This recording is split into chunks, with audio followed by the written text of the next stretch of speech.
कर्क राशि वालों का जो थर्ड वीक ऑफ दिसंबर है, जो 15 दिसंबर से 21 दिसंबर है, ये जो समय है ये आपका ट्रैवलिंग में ज़्यादा निकलेगा। और सबसे खास बात यह है कि ट्रैवलिंग करने से आपको फायदा भी होगा। तो आप खूब ट्रैवल करें, खूब लोगों से मिलें, नेटवर्किंग बनाएं, अपनी काम के लिए भी बहुत ट्रैवल होगा और आपको फायदा मिलेगा। अब मैं आपको डिटेल में बताता हूँ कि कैसा आपका पूरा सप्ताह जाने वाला है। तो सबसे पहले जो है हम हेल्थ को लेकर चर्चा कर लेते हैं। तो हेल्थ में अगर हम देखें तो आपका राहु 8th हाउस में है, शनि आपके 9th हाउस में है, मंगल भी आपका 6th हाउस में आ गया है और सेकेंड हाउस और 12th हाउस में प्लैनेट है। तो ये आप देख रहे हैं यहाँ पे प्लैनेट है और यहाँ दोनों भी प्लैनेट है। तो ये इस बात को इंडिकेट करता है कि कोई ना कोई इस तरह की हेल्थ प्रॉब्लम जिसका सॉल्यूशन जल्दी से नहीं आता हो, लंबी बीमारियों का योग, इस तरह का हेल्थ प्रॉब्लम्स का योग चल रहा है। जैसे जॉइंट पेन्स होना, रूमेटॉइड अर्थराइटिस होना, कमर का दर्द होना, शोल्डर में पेन होना या गर्दन में पेन होना, इस तरह की बहुत सारी चीजें जो वात से संबंधित है और आपके डाइजेशन से संबंधित है।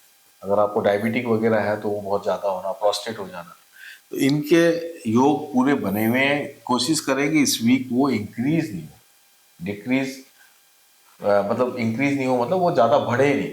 तो उसको हम कंट्रोल करें एक्सरसाइज और प्रॉपर दवाइयों के साथ, तो आपके लिए बिल्कुल ठीक रहेगा।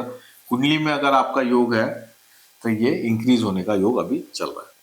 अब मैं बात कर लेता हूँ करियर से एक बात और बात कर लेता हूँ कि पेरेंट्स के लिए भी सेम बात लागू है ना। शनि और राहु जो है ये पेरेंट्स के लिए ठीक नहीं है।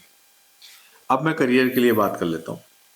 तो करियर में जैसे मैंने आपको बताया कि ये जो सूर्य बुध और शुक्र 5th हाउस में बैठे हैं, ये आपको पैसा देने के लिए आए हैं, किसी ना किसी फाइनेंशियल बेनिफिट होगा ही होगा।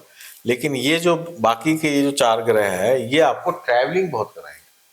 तो ट्रैवलिंग का बहुत तगड़ा योग है, लेकिन फाइनेंशियल बेनिफिट भी मिलेगा। तो इसलिए आप ट्रैवलिंग करें, नेटवर्किंग करें, लोगों से मिलें। फॉरेनर से फायदा होगा आपको, लोकल भी फायदा होगा, दूर दूर वाले लोगों से भी फायदा होगा। तो ट्रैवलिंग करने से आपको विशेष लाभ, बाकी कोई दिक्कत नहीं। वेल्थ के लिए मैं कहूँगा किसी प्रकार से रिस्की इन्वेस्टमेंट करने की जरूरत नहीं है, बिल्कुल भी मत करें। और जैसा चल रहा है वैसे अभी चलने दें जब तक, क्योंकि शुक्र भी अगर मूव होता है 20 दिसंबर को, वो आ जाएगा 6th हाउस में, और फिर सूर्य मूव हो जाएगा 16 दिसंबर को 6th हाउस में। तो 6th हाउस में आपके इतने सारे प्लैनेट हो जाएंगे, तो अल्टीमेटली किसी भी प्रकार से पैसा का इन्वेस्टमेंट आपको फायदा देने वाला नहीं।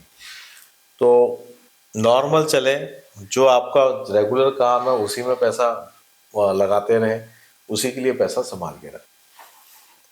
अब मैं रिलेशंस की बात कर लेता हूँ। तो रिलेशनशिप के लिए ये बिल्कुल वीक समय है, तो एवरेज समय दिख रहा है। बोलो बोलो, आपको बोलो पता है।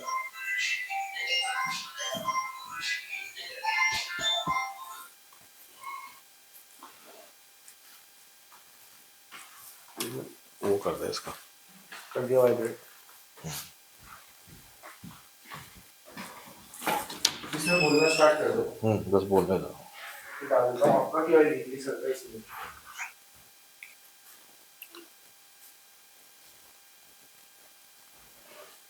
रिलेशंस के लिए आपको सिर्फ ये ध्यान रखना है कि ये वीक जो है बहुत शानदार नहीं है, लेकिन अगर आप शादी करना चाहते हैं तो उसके लिए जरूर प्रपोजल्स आपको आते रहेंगे। वैसे ये वीक जो है एक एवरेज वीक है, आपको बहुत ध्यान रखना पड़ेगा। हाँ, आप अपने जीवन साथी के साथ हॉलीडे मनाना चाहते हैं तो उसके लिए ये वीक बिल्कुल ठीक है। और बाकी आप अपने काम में व्यस्त रहेंगे, आप खुद ही इतने ट्रैवल में रहेंगे।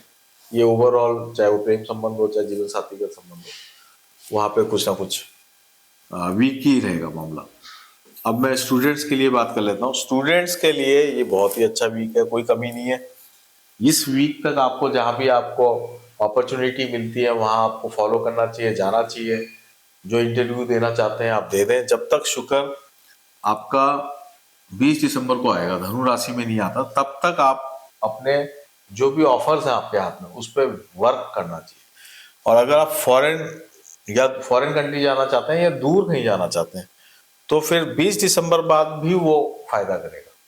लेकिन अगर आप आसपास कुछ काम करना चाहते हैं तो उसके लिए अभी आप फुल फुल फेज में काम करें। तो ये तो स्टूडेंट्स के लिए हो गया। अब मैं स्पिरिचुअल रेमेडी की बात कर रहा हूँ। तो स्पिरिचुअल रेमेडी में राहु की रेमेडी ही ठीक रहेगी यहाँ पे इस केस के अंदर आपके।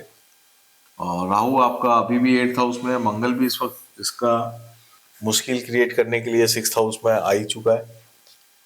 तो राहु की रेमेडी के लिए आपको क्या करना चाहिए कि जो गरीब लोग हैं, खासकर सफाई जो कर्मचारी हैं, उनको आप कुछ ना कुछ मंगल का आइटम, कुछ ना कुछ मीठा दान करें, मीठी चीज उनको दें, कुछ भी दे दें।